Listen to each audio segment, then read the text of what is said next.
In 1959, RCA introduced the nuvistor.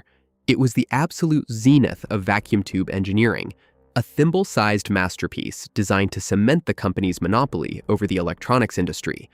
But that mechanical perfection came with a massive blind spot.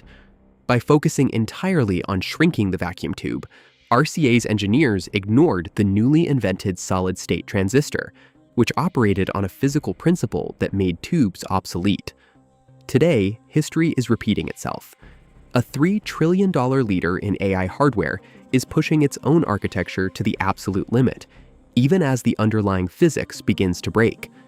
NVIDIA has built a modern empire on the graphics processing unit.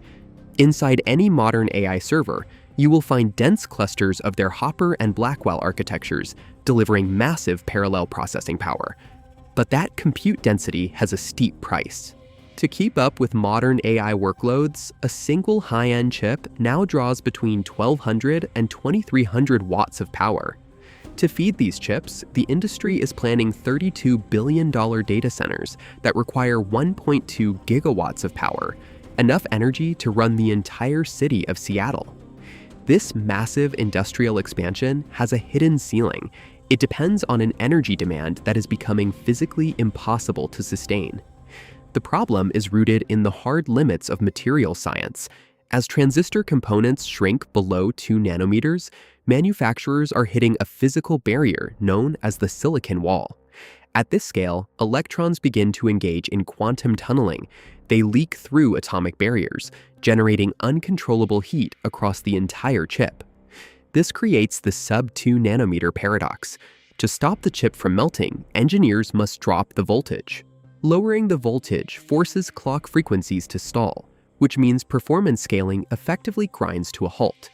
The absolute bottleneck for AI hardware is no longer how many logic gates can fit on a die.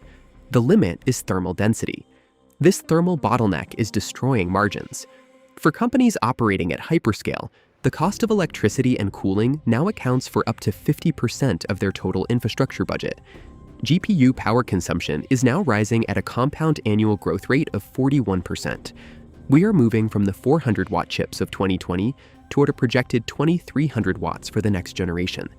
NVIDIA's largest customers, Amazon, Microsoft, Google, and Meta, are watching this trajectory and quietly funding a rebellion to ensure their own economic survival. They are moving toward custom silicon to break the GPU monopoly. Amazon is training models on its Trainium chips, and OpenAI is developing its own silicon, codenamed Titan, to be manufactured here at TSMC.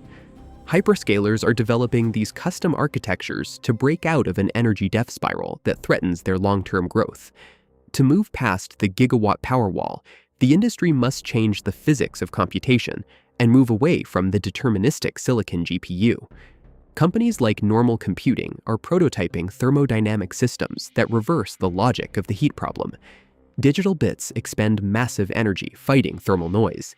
Thermodynamic computing treats this noise as a resource to drive probabilistic p-bits that naturally fluctuate. Instead of simulating chance through complex math, p-bits calculate probabilities natively by naturally seeking their lowest energy state. Early tests of these thermodynamic systems show a 10,000-fold improvement in energy efficiency over traditional GPUs. This pattern mirrors the transition of the 1950s. The solid-state transistor bypassed the heat and fragility of the vacuum tube because it operated on a physical principle that was inherently more efficient. This is the RCA rule. The technical perfection of a legacy system is the exact signal of its impending obsolescence. History teaches us not to bet on the monopoly perfecting a dying paradigm, but on the new physics that will eventually replace it.